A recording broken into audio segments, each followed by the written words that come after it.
다른 여종이 베드로를 보고 그럽니다. 저 사람 나사렛 예수와 함께 있었던 사람이에요. 그러니까 베드로가 이번에는 맹세하며 부인하며 말합니다. 나 그 사람 알지 못하는데. 맹세함이라는 말이 무슨 말인지 아세요? 하나님의 이름 걸고 모른다고 했다는 얘기예요. 그러니까 다른 사람들이 베드로에게 모이기 시작하는 거예요. 너 왜 거짓말해? 너 예수당이잖아. 네 목소리가 너 말하고 있다. 야, 무슨 얘기예요? 갈릴리 지방이니까 갈릴리 사투리 썼다는 얘기예요. 그러니까 예수님하고 베드로나 제자들이 썼던 말투가 달랐다는 얘기예요. 이런 거죠. 너 서울 사람 아닌데? 그랬더니 아니요요. 나 서울 사람이요요. 전라도 말로 해볼까요? 너 서울 사람이지? 그랬더니 뭐시여? 나 서울 사람이요. 이렇게 말하는 거예요. 경상도 버전으로 해볼까요? 너 서울 사람 아니지? 그랬더니 뭐라카? 나 서울 사람이라카. 이런 거죠. 지금 베드로가 쓰는 말투가 갈릴리 지방 말투라고요. 그러니까 네 말투 보니까 너 갈릴리 사람 맞는데? 이러는 거예요. 그때 요한복음 보면 한 다른 사람이 등장합니다. 이 사람이 누구냐면 바로 예수께서 잡히시던 날 밤에 베드로가 칼을 빼가지고 귀를 뱉던 사람. 누구예요? 말고의 친척이 와서 내가 그 자리에 있었어. 그러면 내가 그 자리에 있었어. 너 나 모르겠어? 내가 그 자리에서 너 봤어. 이렇게. 이때 베드로가 어떻게 행동한지 압니까? 저주하며 맹세하며 말했대요. 저주하며 맹세하며 말했다고요. 이번에는 맹세했을 뿐만이 아니라 저주하면서요. 자기 스승을 저주하면서 맹세하며 말했다고요. 내가 그 사람 알지 못하노라.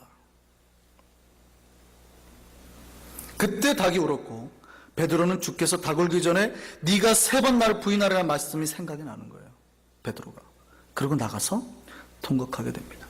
마태복음에 보면 이렇게 되어 있어요. 그런데요, 실제로 이 본문은 베드로의 그때 감정을 잘 표현하고 있지 못합니다. 마태복음은. 이때 베드로의 상실감은 그냥 통곡했다는 말로는 그 뭔가 표현할 수 없는 부족한 뭔가가 있어요. 누가복음에 보면 정확하게 나와 있습니다. 누가복음 2장 61절에 보면 이때 좀 더 부연 설명이 있는데요. 사실 베드로는요, 예수께서 3번 그러니까 자기가 예수를 3번 부인했을 때 사실은 그때까지도 예수의 말씀을 기억해내지 못했습니다. 심지어는 닭이 울었을 때도 베드로는 아직 깨닫지 못했습니다. 예수께서 네가 오늘 3번 나를 부인하라는 말씀을 닭이 울었는데도 사실은 기억해내지 못했어요. 왜냐하면 누가복음 22장 60절 보면 잘 나옵니다. 베드로가 예수를 부인하고 난 다음에 닭이 운 게 아니에요. 베드로가 3번 부인하고 있을 때 이미 닭이 울고 있었어요. 그때도 그러니까 베드로는 아직 그 예수의 말씀을 기억해내지 못한 겁니다.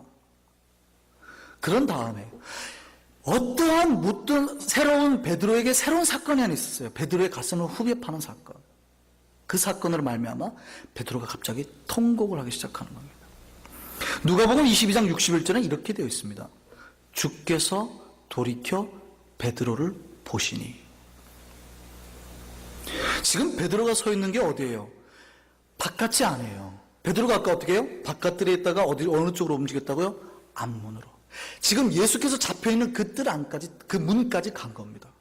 그가 지금 예수를 보고 자기 스승 눈앞에 있는데 사람들이 자기에게 말하니까 뭐라 그래요? 그 스승을 저주하고 맹세하고 모른다고 부인했던 겁니다. 주는 그리스도시요 살아계신 하나님의 아들이라고 고백했던 그가 지금 주님이 보이신 곳에 주님을 저주하고 주님 모른다고 부인한 겁니다. 이때 예수께서 눈을 들어서 베드로의 눈을 바라보십니다. 베드로는 이때 예수의 눈하고 마주친 거예요. 우리는 이때 베드로가 바라본 주님의 눈빛이 무엇이는지 알지 못합니다. 아무도 모릅니다. 그냥 코믹하게 이렇게 고소함의 눈빛을 띠고 내가 너 그런다 그랬지 이런 눈빛은 아니었을 거 아니에요. 예수께서 눈물을 흘리고 계셨는지 아니면 정말 극률함과 정말 그 애통함과 애절함이 그 눈빛에 있었는지 아무도 모릅니다. 그 눈빛은 인류 역사상 오직 베드로만 압니다. 그 눈빛으로 말씀하시는 그 표정, 그 눈은 아무도 몰라요. 베드로만 아는 거죠. 그리고 베드로를 바라보는 눈빛을 베드로가 봐버린 거예요.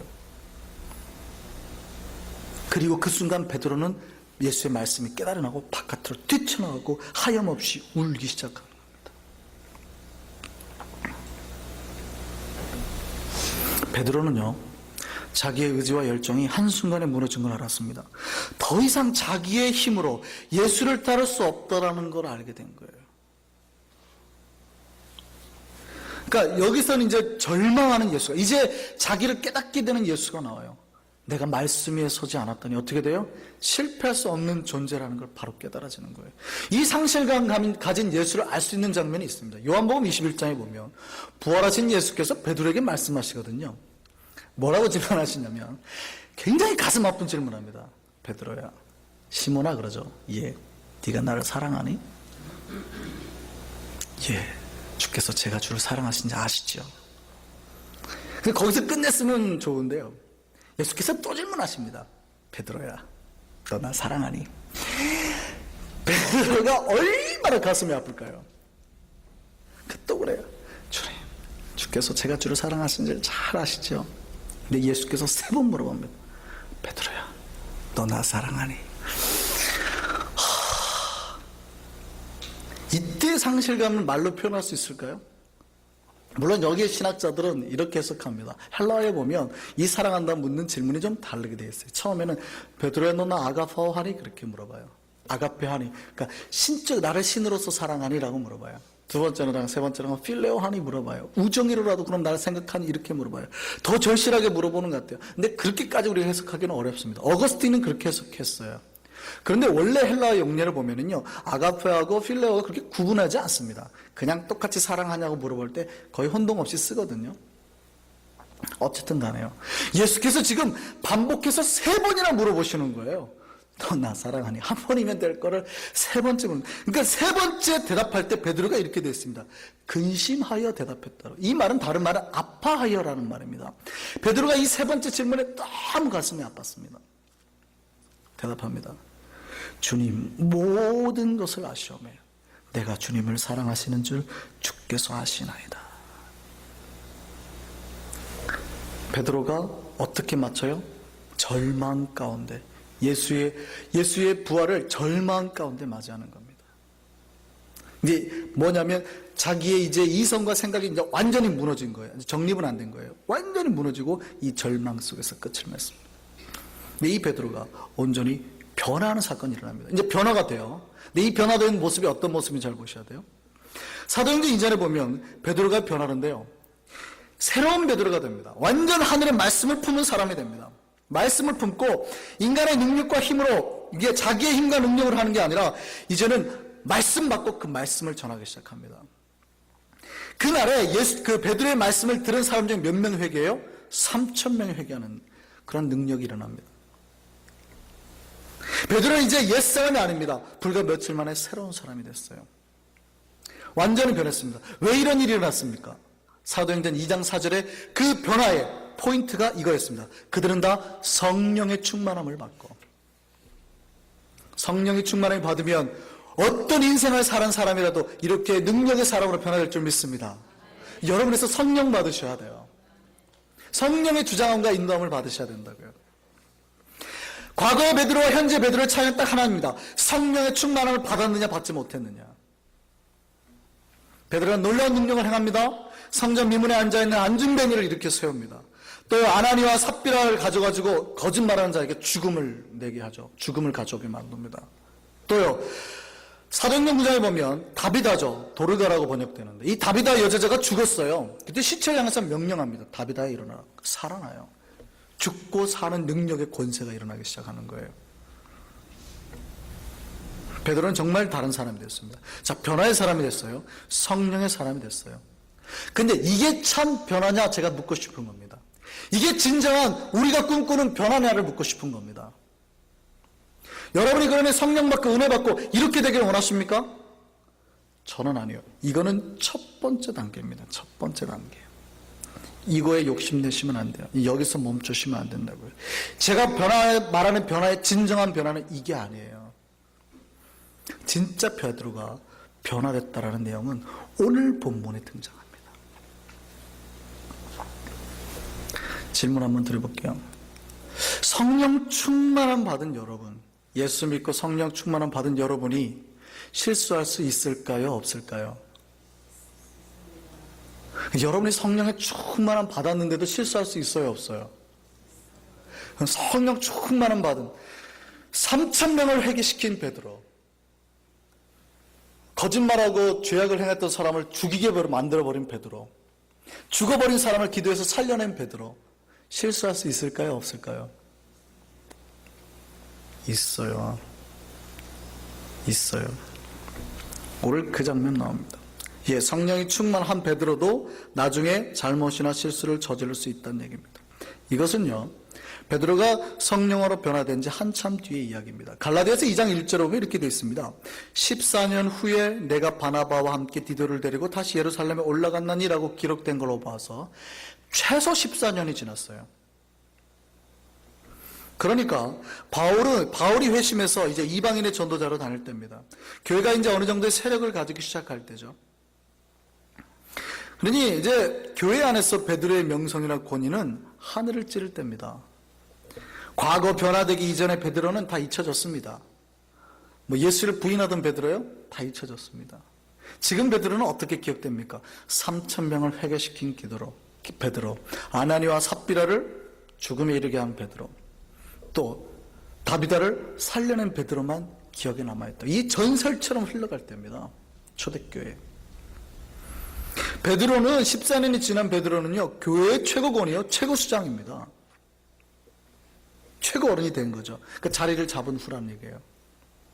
이때 베드로가 실수를 합니다. 베드로가 안디옥에서 이방인들과 함께 식사를 하고 있습니다. 근데 예루살렘으로부터 야고보의 사자가 오니까 그 자리를 그냥 피해버려요. 자리에서 일어나 버립니다. 이 사건을 보고 바울이 베드로를 책망한 거예요. 오늘 개봐야 돼 있죠. 베드로의 다른 이름입니다. 근데 왜 베드로가 이방인들과 식사하다 일어난 사건이 문제가 될까요? 당시에 예수의 형제 야고보와 예루살렘의 지도자들은 아직도 율법적인 신앙을 가지고 있었습니다. 특히 이방인들과는 식사도 같이 하면 안 된다고 생각하고 할례를 받아야 구원을 얻는다고 생각했습니다. 이때 식사 자리를 피한 베드로의 행위는요, AD 49년에 예루살렘 공의의 내용을 부정한 거였습니다. 사도행전 15장을 보면 당시 이방 그 전도의 전초기지였고 바울과 바나바 사이의 중심지였던 안디옥에 유대로부터 이제 사람들이 와서 말씀을 가르칩니다. 그런데 이 사람들이 뭐라고 가르치냐면요, 할례를 받지 않으면 구원을 받지 못할 거라고 가르치니까 바울이 바나바가 그들과 큰 다툼을 벌입니다. 무슨 말이냐는 거죠. 이 다툼이 어디까지 옮겨가냐면 예루살렘까지 그 이슈가 올라갑니다. 그러니까 세계 공의회가 최초로 열리게 돼요. 이 사건 때문에. 과연 할례를 받아야 되느냐? 그렇지 않다. 이 바울과 바나바와 예루살렘 보낸 이 갈등 때문에, 사도들 간의 이 논쟁 때문에 첫 번째 세계 공의회가 열립니다. 그게 사도행전 15장이에요. 사도행전 15장에 이 갈등이 되겠죠. 양쪽이 싸우겠죠. 무슨 말이냐? 할례를 받아야 된다. 구약에 그렇게 돼 있다. 모세 율법을 지켜야 된다. 이렇게 나가는 거죠. 근데 바울과 바나바가 뭐라고 그래요? 말도 안 되는 소리 하지 말아라. 그렇게 구원받을 수 있는 게 아니다. 구원은 그렇게 있는 게 아니다. 이렇게 말했습니다. 그랬더니 그때 교회 최고 수장인 베드로가 나서 어떻게 결정한 줄 아십니까? 사도행전 15장 7절에서 17절 한번 볼까요? 같이 한번 읽겠습니다. 7절에서 11절까지 같이 한번